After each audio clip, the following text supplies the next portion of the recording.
오늘 성경 말씀은 사도행전 2장 17절입니다. 같이 한 목소리로 읽겠습니다. 시작. 하나님이 말씀하시기를 말세에 내가 내 영을 모든 육체에 부어주리니 너희의 자녀들은 예언할 것이요 너희의 젊은이들은 환상을 보고 너희의 늙은이들은 꿈을 꾸리라. 아멘. 우리에게 삶의 목적이 있습니다. 하나님이 생명을 허락하시고 살게 하시는 데는 하나님이 거룩한 뜻이 있는 겁니다. 무엇보다 예수 믿는 사람들은 삶과 죽음의 거룩한 목적을 가지고 있는 사람들입니다.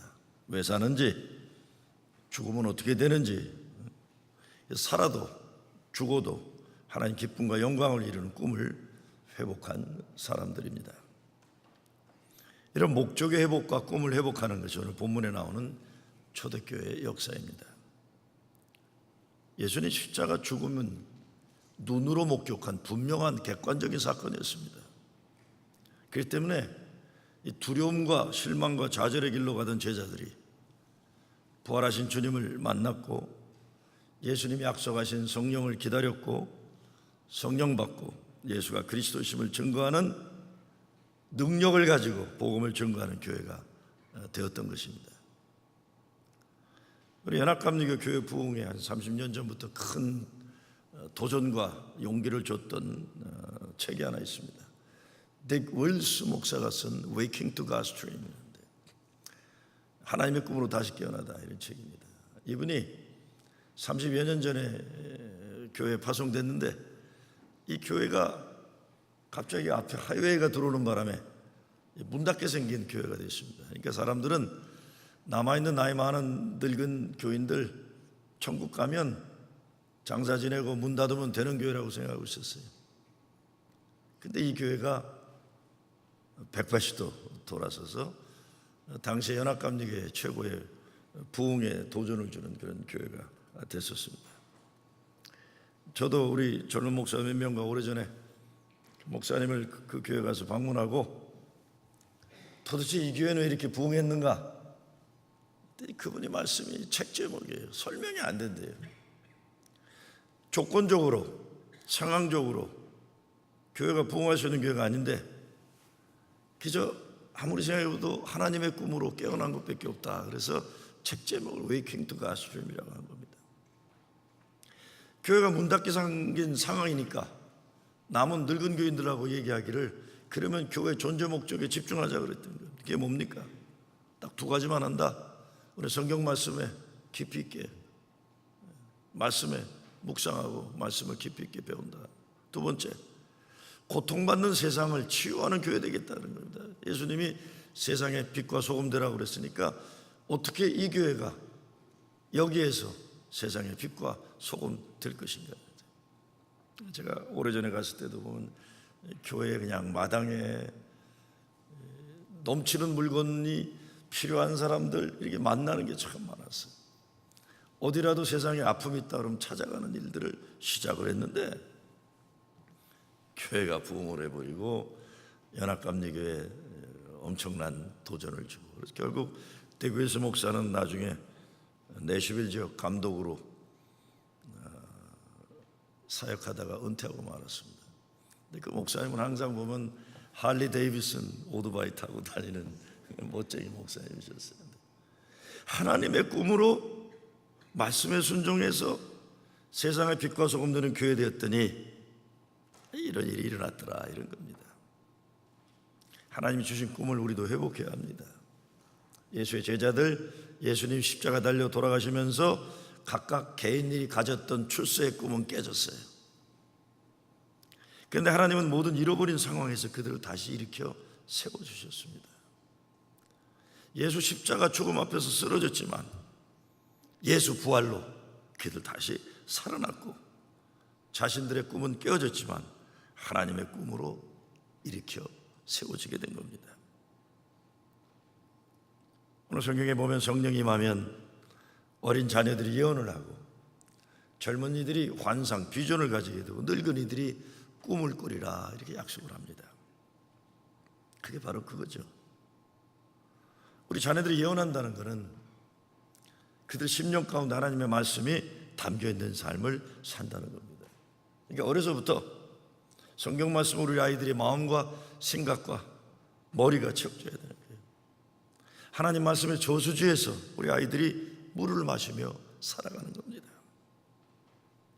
젊은이들이 환상을 본다는 것은, 비전을 가진다는 것은 시시한 생각, 이기적인 관심이 아니라 하나님의 원대한 꿈을 가지고 비전을 산다는 것은 앞으로 하나님이 완성시켜 주실 약속의 미래를 지금 오늘 여기에서 그렇게 살아가는 현실이 되는 거다 합니다.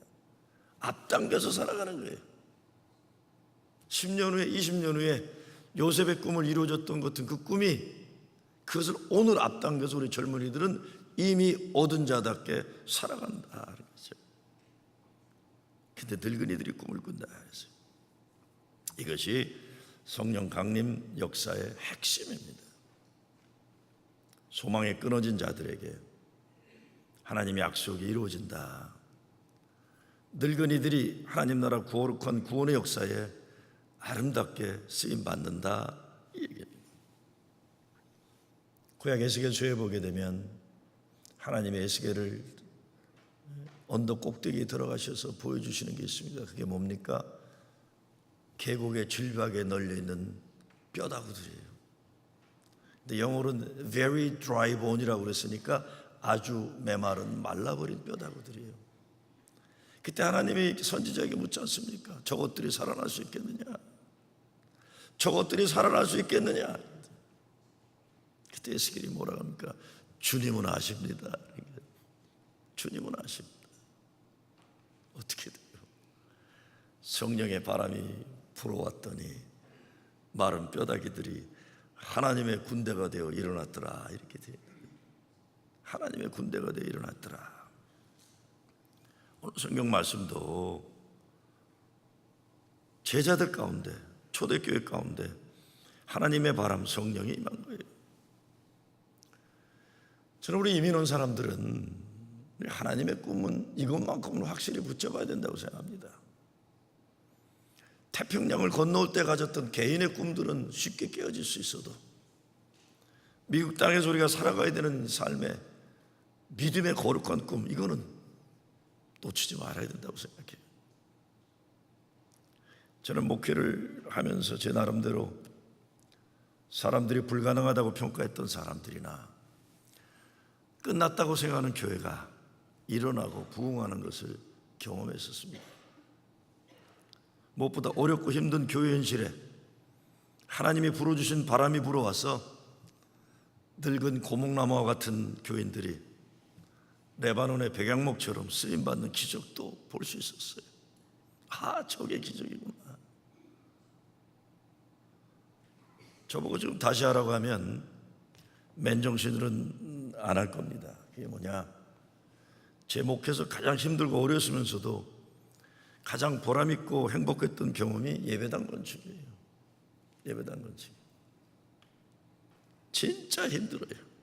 피를 말려요. 그런데 전 예배당 건축을 7년 사이로 700만 불씩 700만 불씩 2번 해봤는데 하나님 기적의 역사를 보고 교인들이 기도하고 헌신하면서 하나님의 사람으로 세워지는 걸 보았기 때문에, 야, 저건 하나님이 하시는 일이구나. 가장 행복했던 경험이에요. 힘들었지만. 늙은이가 꿈을 꾼다는 것은 어린이들, 젊은이들의 미래를 위해 다리를 놓아준다는 겁니다. 다리를 놓아준다. 래프 월도 에머슨이 이런 말을 합니다. 성공이란 자기가 태어나기 전보다 조금이라도 세상을 더 행복하고 살기 좋은 곳으로 만들어 놓고 떠나는 거다. 자신이 한때 존재했음으로 해서 단 한 사람이라도 좀 더 편안히 숨 쉴 수 있다면 이게 바로 진정으로 성공한 삶이다. 그랬어요.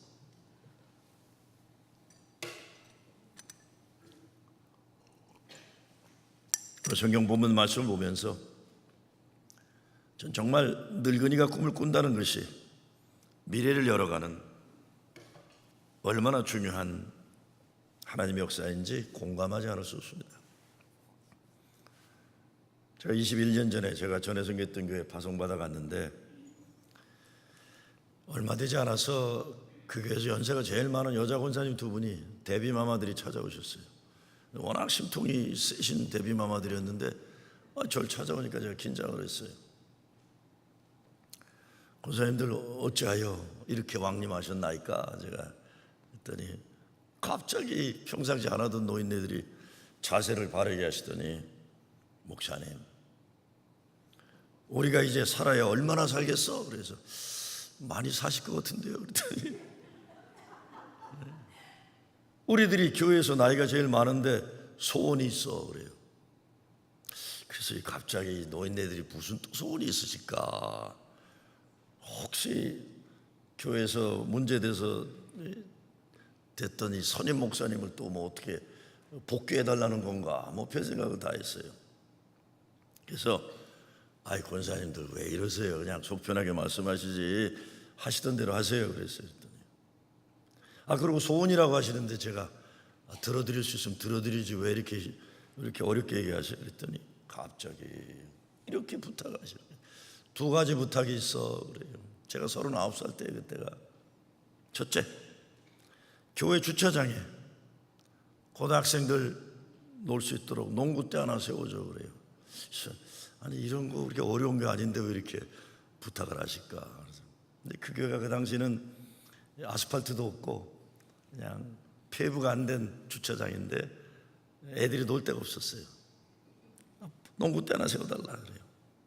그리고 우리가 죽기 전에 교회 복도에 어린아이들 노랫소리 들리고 어린 것들이 뛰어다니는 거 보고 싶어 하시는데 그게 다예요. 그게 다래요. 제가 진짜 감동을 먹었습니다. 진짜 감동을 먹었어요.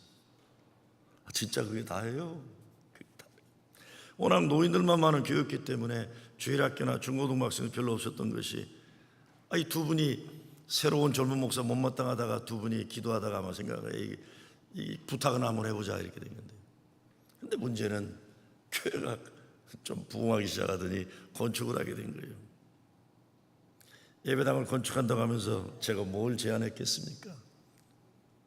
예배당 짓지 말고 다목적 센터를 건축해서 어린애들과 청소년들이 가장 좋아하는 교회 만들자 이렇게 해서 다 좋다고 그래가지고 뭐 거기 가보신 분들은 알지만 친교실이 원래 예배당은 채플 한 300석 들게 해놓고는 첫 건축이 친교실에서 600~700명 예배 드리고 그 다음엔 의자 정리하고 어른들이 빨리 책상 놓고 테이블 놓고 밥 먹고는 그러면 중고등부 애들이 막 와서 테이블을 또 빨리 정리하고는 청년들과 농구하는 거예요. 주중에는 동네 애들까지 와서 농구하고 지하실은 주일학교 방이 수십 개가 되면서 애들이 바글바글하게 되는 거예요. 근데 제가 건축하기 전에 건축을 하게 되면 아무래도 오래된 나이 든 분들이 건축 공부를 많이 내게 돼 있고 앞으로 젊은이들은 많이 안 왔지만 우리 장로님들이나 권사님들 자녀들은 교회 있지도 않아요. 그래서 제가 죄송하니까 이런 말씀을 드린 적이 있어요. 회의하다가 여러분 죄송합니다. 건축을 위해 여러분이 많이 희생하고 헌금하셔야 하는데 여러분 자녀들이 앞으로 교회에 오게 될 젊은 가정들은 교회를 잘 건축한 걸 쓰겠지만 여러분 자녀들은 혜택을 보지 못하게 될 텐데 그러나 헌금 많이 내시게 되어 죄송합니다 그랬어요. 그랬더니 연세 많은 장로님 한 분이 손을 드시더니 이렇게 말씀하셨습니다. 목사님 그렇게 말씀하시면 안 됩니다. 우리가 심지 않은 나무에서 열매를 먹고 오늘까지 살았습니다. 비록 우리가 오늘 심는 나무에서 열매를 먹지 못한다 하더라도 우리는 내일을 위해 오늘 나무를 심어야 합니다 하시고요. 제가 이 교회 섬기는 동안은 이 이야기는 귀가 따갑도록 들으실 거예요. 벌써 몇 번 들으셨죠? 제가 그 장로님 말씀 듣고 하나님께 기도드렸어요. 하나님 저런 마음과 저런 믿음 가진 장로님 모시고 목회할 수 있게 하셔서 감사합니다. 제가 행여나 목회 잘못해서 우리 장로님 마음 아프게 하는 일 없게 해주세요. 그 장로님 훗날 그 교회 40주년 기념 1200석 넘는 예배당 건축할 때 건축위원장 하셨어요. 돈도 없고 몸도 약하고 여기 뉴욕 감리교 다니시다가 아틀란타 와서 세탁소 하시는데 큰 세탁소도 아니에요. 건축에 대해 아는 것도 없는 장로님이지만 미래를 위해 나무를 심는 믿음을 가진 장로님이셨기 때문에 그 장로님을 온 교인들이 존경했어요.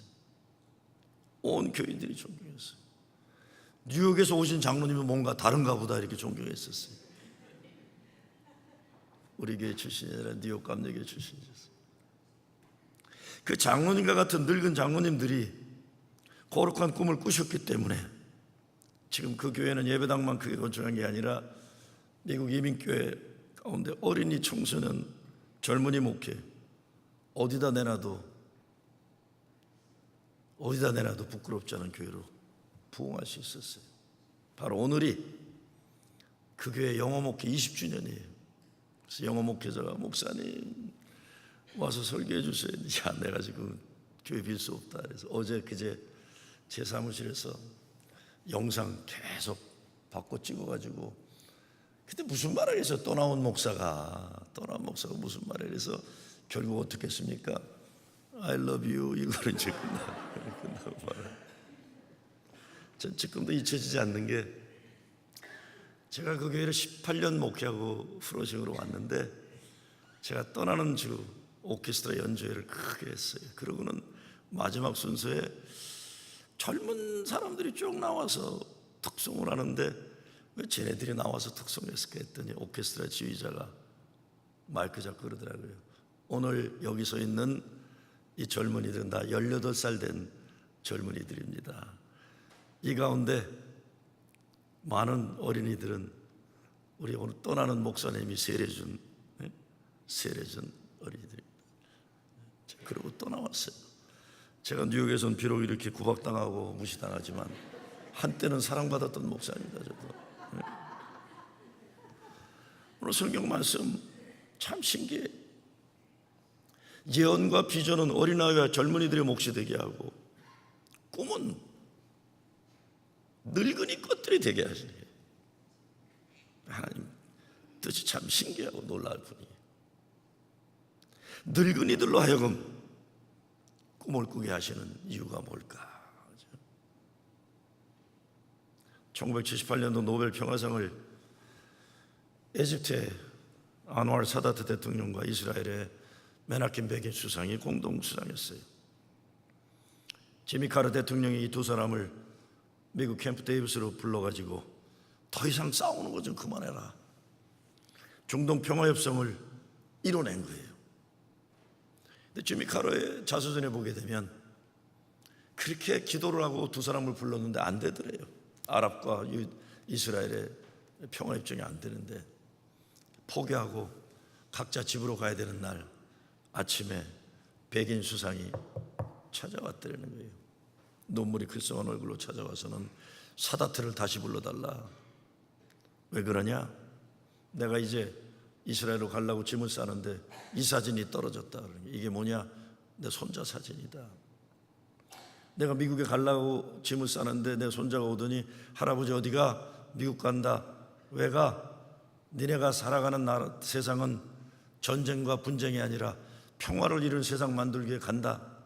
그때 손자가 자기 방에 가더니 자기 사진을 갖고 왔더니 할아버지 I'll pray for you. 이 사진 꼭 성공하고 돌아오라고. 그때 그 사진을 보고 메나킴 베긴이 울었다는 거예요. 나는 부끄러운 헤레비가 되어 돌아갈 수가 없다. 내 손주의 세대에는 평화를 이루는 세상 만들기 위해 사다트를 만나야 된다. 그래서 두 사람이 손주 세대에는 전쟁이 없고 분쟁이 없는 세상을 주기 위해 자기들의 차이점과 과거에 싸웠던 걸 내려놓고 평화협정을 캠프 데이비드 오코드라고 해서 맺었던 것이죠. 늙은이가 꿈을 꾸고 미래를 열어준 거예요. 미래를 열어준 거예요. 늙은이가 꿈을 꿔야 젊은이들의 세상이 열릴 수가 있는 겁니다. 늙은이들이 심통 부리면 큰일이에요. 큰일. 하나님이 이런 거룩한 꿈을 꾸는 사람들을 세우셔서 하나님 기적의 주인공으로 쓰시는 겁니다. 벌써 오래전인데 지금은 유기성 목사가 있지만 전임자이신 정과 목사님이 전화를 했어요.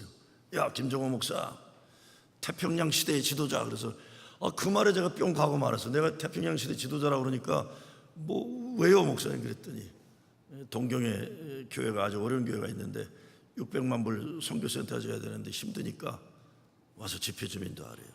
그 말은 강사비도 받지 말고 비행기값도 받지 말라는 소리인데 그래도 뭐 태평양 지도자라는데 뭐 뭘 못하겠어요. 그래서 갔어요. 갔더니 뭐 너무 어려운 형편이에요. 너무 어려운 편이에요. 근데 첫날 집회 전인데 그 강사 대접한다고 갈비집에 들어갔는데 40대 젊은 여자 집사인데 참 아름다운 여인이신데 식당도 어마어마하게 크고 그래서 대접을 잘 받고는 돈은 안 내도 밥값은 해야 되기 때문에 제가 그 점잖게 집사님께 물어봤어요. 집사님은 40 초반에 이렇게 일본에 와서 고생하시는데 어떤 꿈을 가지고 사십니까? 내가 생각해도 참 수준 높은 질문이었어요. 근데 그 집사님이 대답하면서 이렇게 얘기하는 거예요. 아이, 꿈은 무슨 꿈이에요, 목사님. 우리처럼 일본에 사는 여자들 돈이나 많이 버는 거죠. 이런 거예요. 아니, 좀 실망되더라고요. 얼굴이 예쁜 분인데 말을 그렇게 하니까 실망이 더 컸어요. 그래서 제가 이렇게 말했습니다. 아니, 젊은 나이에 태평양 건너와 남의 나라 땅에서 고생하며 살 때는 집사님 나름도 아름다운 큰 꿈이 있었을 텐데 집사님도 그렇게 말은 해도 혼자만 간직하는 아름답고 고른 꿈이 있을 겁니다. 그러고 난 나왔어요. 그리고 집회 끝나고 나리타 공항으로 가는데 목사님이 저를 공항까지 모시기는 집사님이 있다고 같이 가겠다고 왔어요. 그 집사님이 그런가 보다 그랬어요. 그래서 공항에서 우동 한 그릇 먹고 있는데 갑자기 여자 집사가 봉투에 싼 뭐를 내는데 내가 뭔지 알죠? 돈인 거 알죠? 근데 일본 돈이니까 계산이 잘 안 되긴 하지만 이게 뭡니까? 목사님 받아주세요. 그래서 제가 그래서 정색을 하니 이 교회 어려운 교회 건축을 해서 왔는데 이거 내가 못 받아간다 그랬더니 목사가 그래요. 목사님, 우리 집사님이 간절히 바라는 거니까 받아주세요. 그래요. 간절히 바라는 거예요. 좀 이상하더라고요. 제가 해외여행하면서 현금을 세관에다 신고하기 이게 처음이에요. 진짜 큰 돈이었어요.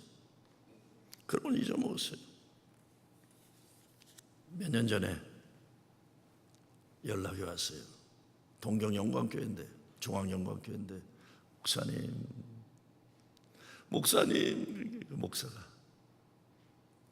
목사님 다음 주일날 우리 교회 선교센터 입당합니다. 왜 저한테 전화를 했겠어요? 왜 전화를 했겠어요? 그 여자 집사님이 사실은 나중에 알고 보니까 이화여자대학교 2학년 다니다가 아버지가 사업 망하는 바람에 한국에는 어떻게 돼요? 자식이 다 갚아야 되거든요. 대학교 2학년 때 일본에 사는 나이 많은 남자한테 팔려간 거예요. 말하자면 죽으라고 돈 번 거예요. 혀를 깨물. 그리고 친정돈 다 갖고 살만해진 거예요. 근데 저를 만나는데 이 젊은 사람이 어떻게 꿈을 그렇게 시시하게 꾸냐고 제가 얘기한 거거든요. 그분이 변화된 거예요. 여러분, 유기성 목사가 쓴 예수님의 사람 예화의 범 그 교회 얘기 나와요. 근데 유기성 목사는 내가 관계되는 걸 모르는 것 같아요. 이거 나 때문에 된 건데, 그렇죠? 거기에 그 건축 얘기 나오는데 잊혀지지가 않아요. 잊혀지지가 않아요. 꿈은 무슨 얼어 죽을 꿈, 죽어라고 이래서 돈이나 잔뜩 벌겠다던 그 집사님이 하나님의 거룩한 꿈 가지고 살면서 교회를 위해 크게 쓰임받았을 그 생각 얼마나 감사한지 몰라요. 성령 충만은 하나님의 뜻, 하나님의 생각, 하나님의 꿈이 나에게 가득 차는 사건입니다. 내 삶이 하나님의 기쁨과 잠깐 그 돈은 제가 쓴 게 아닙니다. 그건 아틀란타 하는 게 건축으로 제가 냈지. 혹시 이것도 끝나고 문제될까 봐 제가 분명히 얘기합니다. 사실은 그 문제 때문에 건축하면서 어려울 때 몇 분들이 계세요. 목사님 일본에 한번 다시 안 가세요 그러더라고요.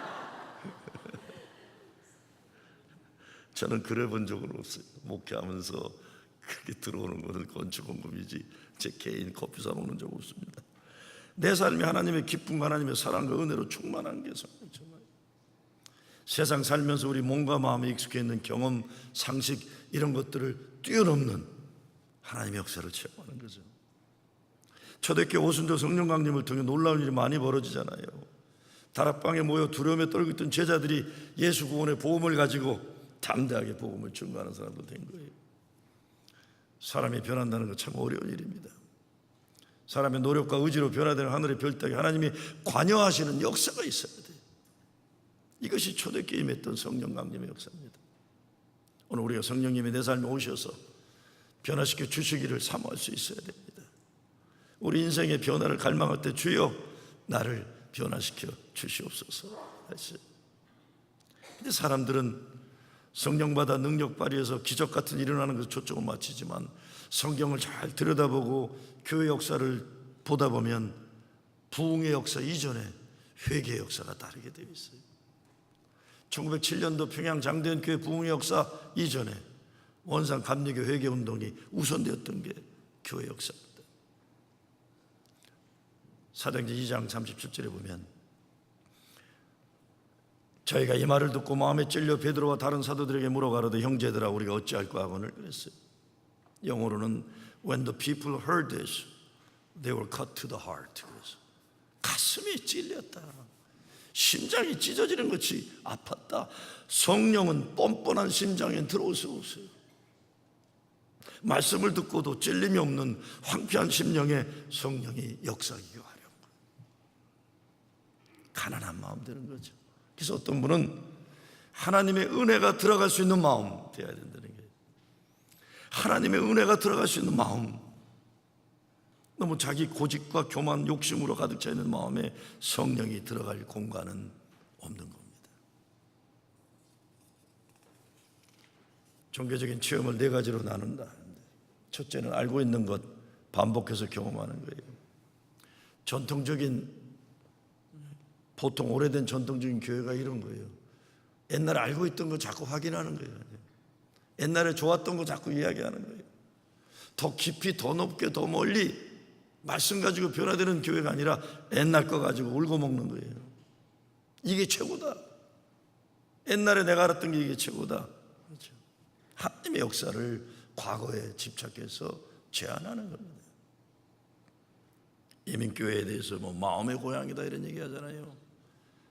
이게 뭐 마음의 고향이라는 게 과거로 돌아가는 데 있으면 이거 교회로서는 이거 쓸모가 없는 겁니다.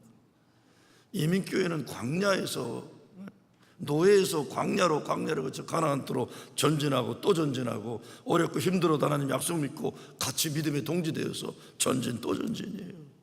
이겨내고 또 이겨내고. 그런데 가장 초보적인 체험은 알고 있는 것 반복해서 경험하는 거예요. 두 번째는 변화의 체험이에요. 피터 버거라는 사회학자는 Reality Rupturing Experience를 해서 화산이 폭발하듯이 펑 터지는 그런 경험이 있다는 거예요.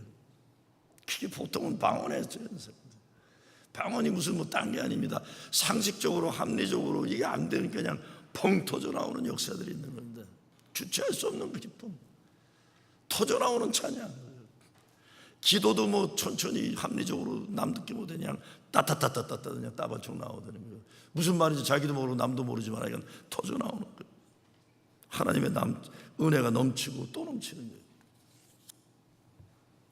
제가 엊그제 뉴저지에 장로교회 목사님 네 분과 점심을 했어요. 저보고 부흥회 인도해달라고 그러는데 그 목사님 경력을 보니까 내가 부흥하게 인도하기 좀 부담되는 그런 게, 왜냐하면 이 출신이 다 아주 뜨거운 그런 출신이더라고요. 그러니까 내가 아주 부담되는데, 근데 왜 내가 부흥해야 되냐 그랬더니 그 사모님이 그래요. 목사님, 저희 아버님이 아무개 장로님이세요. 내가 깜짝 놀랐어요. 아니 아버님이 그 장로님이셔. 네. 우리 남편이 한국의 뭐 명성교에서도 부목하고 뭐 어디서도 뭐하고 LA 아주 그냥 영적인 센 목사님 밑에 부목되는데 이 뉴욕 뉴저지 목회가 힘들어갖고 지금 개척하면서 고생하는데 아버님이 목사님 모시다 부흥회 좀 하라 그러더니 아니 내가 보니까 당신보다 내가 이게 부흥회 할 그 분위기가 아닌 것 같다 그랬더니 아닙니다 목사님.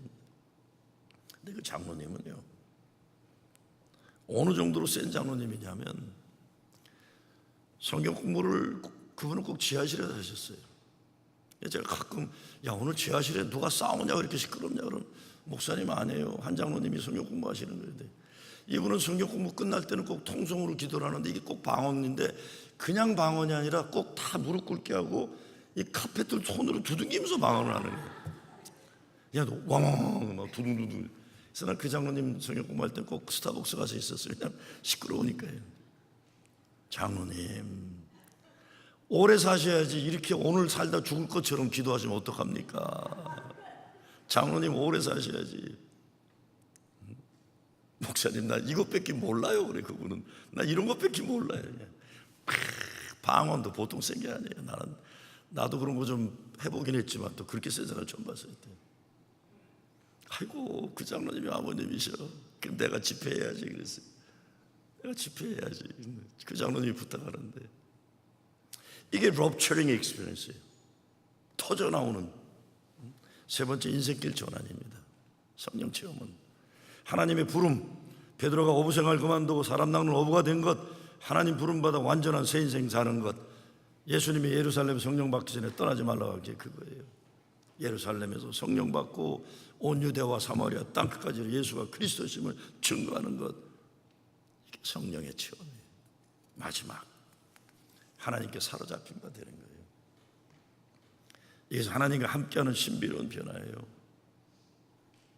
하나님의 부름받아서 우리가 하나님에게 사로잡히게 된 삶이 되지 못하면 능력이 나타나지 않는 건데 이런 체험 있는 사람들 우리는 하나님의 사람이라고 부르는 겁니다. 사도 바울이 순교당하는 때를 앞두고 믿음의 아들 디모데에게 이제 교회를 지도하는 영적 권위와 사명을 맡겨야 되는데 제일 먼저 디모데에게 한 말이 뭡니까? 너 하나님의 사람아 불러준 거예요. 너 하나님의 사람아. 성령 충만한 하나님에게 붙잡혀야 된 하나님의 사람이다. 너는 하나님의 신에 감동됐죠. 세상은 이런 자를 어떠하지 못한다 그런 겁니다. 하나님이 함께하는 사람이구나. 여러분은 어떤 신앙의 모습을 살아가고 있습니까? 늘 옛날에 알던 것만 반복하고 계십니까? 아니면 주체할 수 없는 감동과 감격과 기쁨 때문에 터져나오는 삶을 살고, 아니면 헛되고 부질없는 것에 쓰임받다가 하나님 부름받은 사역의 삶을 살고, 아니면 앉으나 자나 깨나 서나 하나님 신에 감동되어서 세상에 어쩌지 못하는 영적인 삶을 살고 있는가?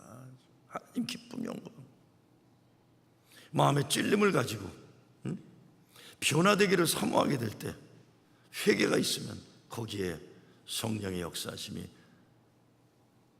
동반하게 돼.